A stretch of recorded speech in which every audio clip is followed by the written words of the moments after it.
Hi everyone, my name is Erica Giacomelli and I will speak about my essay, Willem de Kooning's Woman 1 and the Archetype of the Anima.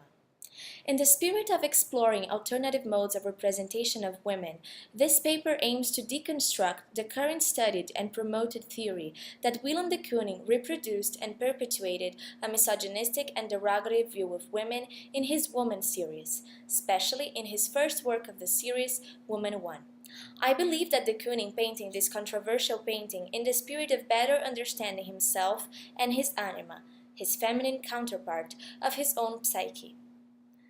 In the process of painting Woman 1, he got in touch with the concepts of women that he held in his own psyche, in his inner realm. The exteriorization of his inner findings became a gestural artistic act that accompanied his inner explorations and his explorations of the portrayal of women throughout history, as he was accessing the archetypal form of women. To deconstruct the already established interpretation of de Kooning's work, I intend to relate both the painting and the artist's process of creation to Carl Jung archetype and unconscious theory.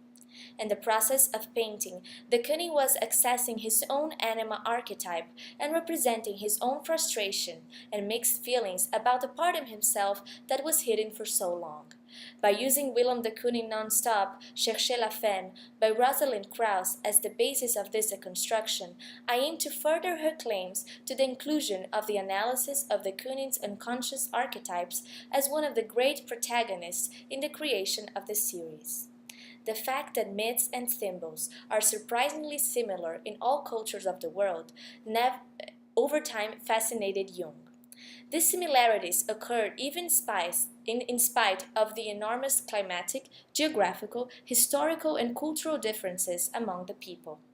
After studying these myths and symbols, Jung concluded that they were the result of the knowledge and experience that all humans share as species.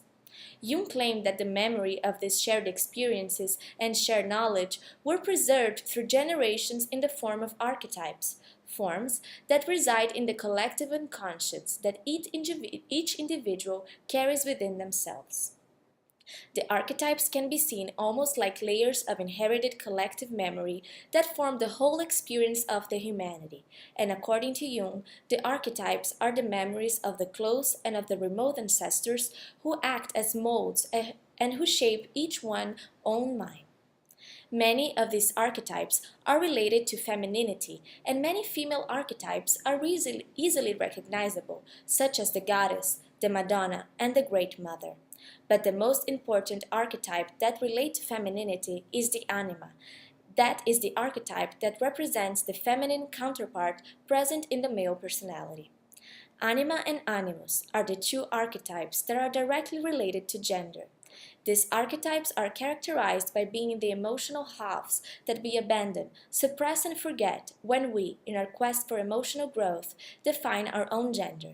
They, as archetypes and forms, possess everything that has already been done, thought, created, and constructed by men and women, and they reflect the traditional and ancient roles of the male and female ideas.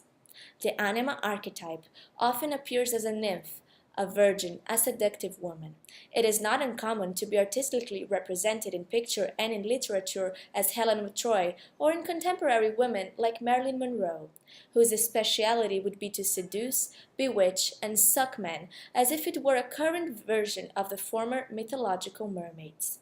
This imaginary form of the woman is present in the man, as Carl Jung explained in his work. Every man carries within him the eternal image of a woman. Not the image of this or that particular woman, but a definite feminine image. This image is fundamentally unconscious, an imprint or archetype of all the ancestral experiences of the female, a deposit, as it were, of all the impressions ever made by woman, in short, an inherited system of psychic adaptation. In 1950, de Kooning started a great masterpiece, which was regarded as unfinished by the artist himself. Woman 1 became the focus of great despair and suffering in de Kooning, with the creative process almost bordering on compulsion.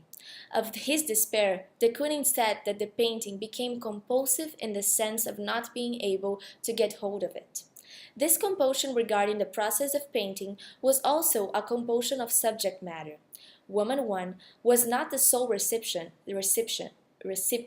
of de Kooning's exploration of woman. It was just the start of his exploration in this subject matter that was followed by 6 other large paintings that composed the woman series.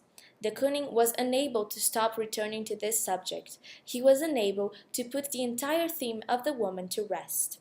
The tireless exploration of the thematic, in conjunction with the mode of representation that de Kooning established in those paintings that were regarded as violent depictions of grotesque, Gorgonesque women, were easily read as paintings that were constructed out of a deep-seated misogyny or fear. Critics and scholars interpreted Woman 1 as a painting that was derivative solely from a sexual drama that arose from de Kooning's allegedly fear of women. Although the speculation and interpretation of de Kooning's work is pervasive in art historical scholarship, in her book Willem de Kooning Non-Stop, Cherchez la Femme, Rosalind Krauss explores the deconstruction of the paradigm that de Kooning painting woman from a misogynistic vantage point. She deconstructs the paradigm, asserting the pervasive thought on de Kooning's work is far too simplistic, it is only a thin analysis. In actuality, behind every painting, there lies a woman that de Kooning is trying to understand. De Kooning was already trying to understand the theme of the female model since the very beginning of his work as an artist. Seated woman, woman sitting, Queen of Hearts, Pink Lady, Woman, and Pink Angels are all examples of this tireless search for the woman, an interest that reached its peak with Woman 1 and the Woman series. De Kooning's creative process is also important to note as one of the testaments of the deliberative quality of his work. While many believe that Woman 1 is the result of impetuous brushstrokes, unthought acts, and impulsive creative process, that could not be further from the truth. De Kooning worked tirelessly into a method of continuous series of drawings, which are cut apart, reversed, exchanged, and otherwise manipulated on the painting. He spent most of his time in front of the picture, studying and obsessing over the details, trying to figure out what to do next. The artist had admitted in several occasions his compulsiveness around the subject matter of woman. He stated, "I can't get away from woman. Wherever I look, I find her." Compulsion and obsession can sometimes only be explained through the axis of the unconscious. The understanding of the unconscious process then becomes a necessary light that can clarify Woman 1. Krauss chooses to see de Kooning's work through the prism of Freudian psychoanalysis, but I believe that this is an erroneous choice. For a different result, I defend the exploration through a Jungian psychoanalysis that is most likely to offer a different perspective than a Freudian sexual one. This lack of stopping and of realizing the end is another testament of Woman 1 as the exploration of his own anima.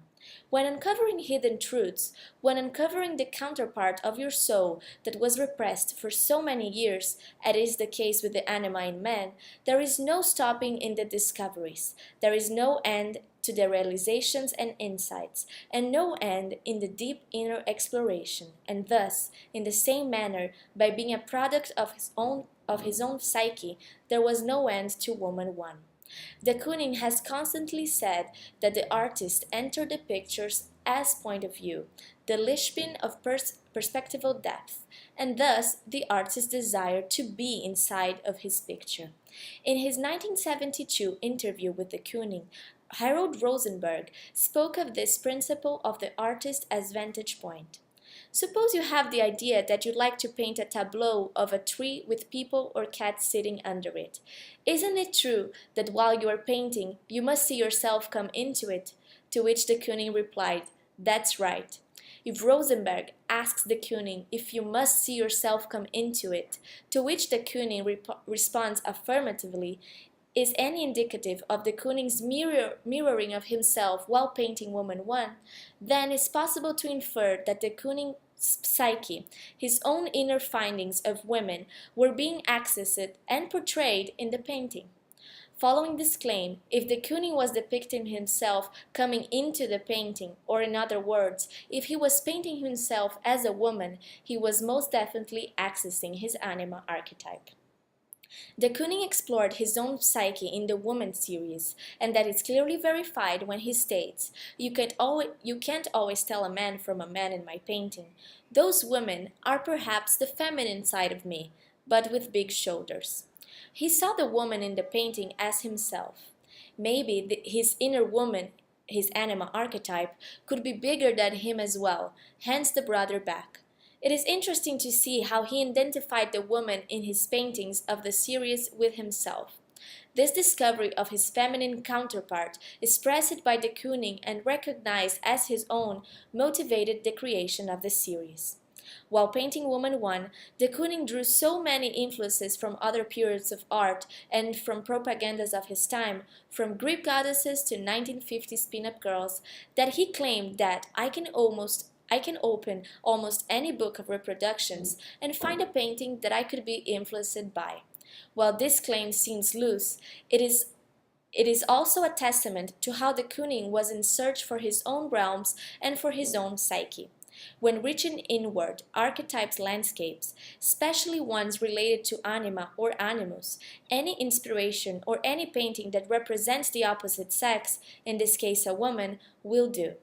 Because he was accessing the collective unconscious of all women, any image that was already created of a woman would represent a part of the collective memory that he was trying to access in himself. As the anima is the result of all the images of woman portrayed along of human history, all images he found in his research could potentially be the inspiration for the creation of Woman 1. With a basis in Carl Jung's theories and psychoanalysis, a deeper analysis and interpretation of this work is possible, and thus it helps to change the pervasive thought that women were negatively portrayed by Willem de Kooning. In this essay, the already available deconstruction of the artist's persona and of his main thematic of work is united with an innovative comprehension of his motives, frustrations, and inner battles that contribute to the grasping of the whole picture of who he was and why de Kooning represented women in the way that he did.